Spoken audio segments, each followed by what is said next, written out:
Hello! ఇవాళ simple and tasty దొండకాయ వేపుడైతే మీకు చూపించబోతున్నాను. ముందుగా దొండకాయలని ఇలా పల్చగా తరిగి పెట్టుకోవాలి నేను చూపించిన విధంగా. ఆ తర్వాత కడాయిలో ఆయిల్ వేసుకొని దొండకాయ ముక్కల్ని బాగా ఫ్రై చేయాలి. గోల్డెన్ బ్రౌన్ వచ్చేదాకా ఫ్రై చేయాలి. ఇవన్నీ తీసి ఒక బౌల్లో ఉంచుకోవాలి. ఇప్పుడు మిక్సీ జార్ తీసుకొని ఎండు కొబ్బరి, పసుపు, ధనియాల పొడి, కారం, జీలకర్ర, వెల్లుల్లి రెబ్బలు అందులో వేసి బరకగా మిక్సీ పట్టాలి.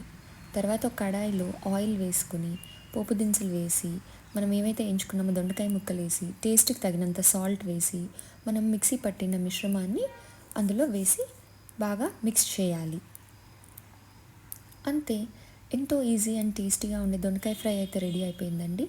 ఇది వేడి వేడి అన్నంలోకి ఒక రవ్వ నెయ్యి వేసుకొని కలుపుకొని తింటే చాలా చాలా టేస్టీగా ఉంటుంది.